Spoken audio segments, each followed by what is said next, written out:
அரசியல் கட்சிகள் 2026 சட்டமன்ற தேர்தல் வாக்குறுதியில் சுற்றுலா பகுதியைச் சேர்ந்த தொழிலாளர்கள் மற்றும் விற்பனையாளர்கள் எதிர்பார்க்கும் வாக்குறுதிகள் என்ன என்பது குறித்து மக்கள் குரல் பகுதியில் எழுப்பப்பட்ட கேள்விகளுக்கு தூத்துக்குடி மாவட்டம் திருச்செந்தூர் பகுதி தொழிலாளர்கள் தெரிவித்த கருத்துக்களை பார்க்கலாம்.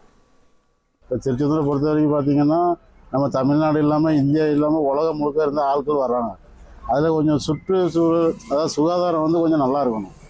அதுக்கு இந்த நடப்பாதை கடைகளில் இருக்கிற வியாபாரிகளுக்கு ஒரு பொதுவாக ஒரு கடை கட்டி கொடுக்கணும். அப்படின்னா தான் அந்த வியாபாரம் பண்ணுறதுக்கு அவங்களுக்கும் ஒரு நல்லாயிருக்கும், வாங்குறவங்களுக்கும் நல்லாயிருக்கும். இவங்க பெரிய பெரிய நிறுவனம், பெரிய பெரிய தொழில் அவங்களுக்கு தான் முன்னுரிமை கொடுக்காங்களே தவிர எங்களை மாதிரி சிறு வியாபாரிகளுக்கு எதுவுமே பண்ணுறதும் கிடையாது. அவங்க கண்டுக்கிடவும் மாட்டேங்காங்க. முதல் நசுக்கிறதே எங்களை மாதிரி சிறு வியாபாரிகளை தான் நசுக்கிறாங்க. இப்போ தேர்தல் வர்றதுனால எங்களுக்கு நாங்கள் குறைஞ்சது ஒரு ஒரு 400 வியாபாரிகள் மொத்தம் உள்ள வியாபாரம் இருப்பாங்க. எல்லாத்துக்குமே ஒரு வாழ்வாதாரம் கொடுக்குற மாதிரி எங்களுக்கு ஒரு அமைச்சு கொடுத்தாங்க ரொம்ப நல்லா இருக்கும். கிட்டத்தட்ட ஒரு 300 வியாபாரி இருக்கும். தள்ளு வண்டி போட்டிருக்கோம். முன்னாடி இப்போ கொஞ்சம் அதிகமாக தான் போட்டிருக்காங்க. ஆனால் வியாபாரம் அதிகமாக வியாபாரிகளும் அதிகமாகிறதுனால கோயிலேருந்து கரெக்டாக தான் ஆரம்பிக்கிறாங்களே தவிர ஒரு இடத்த ஒதுக்கி கொடுத்தோம், வாடகை போட்டோம், வாங்கணும் அப்படின்னு இல்லை.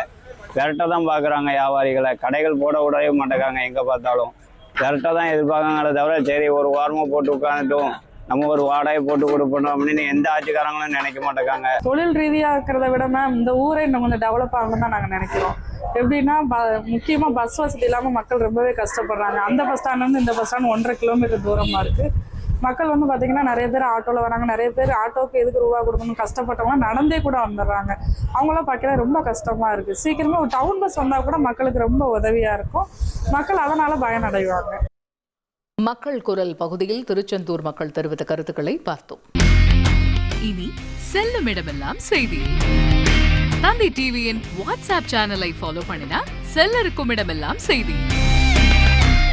இதோ QR கோட் இப்பவே ஸ்கேன் பண்ணுங்க, ஃபாலோ பண்ணுங்க.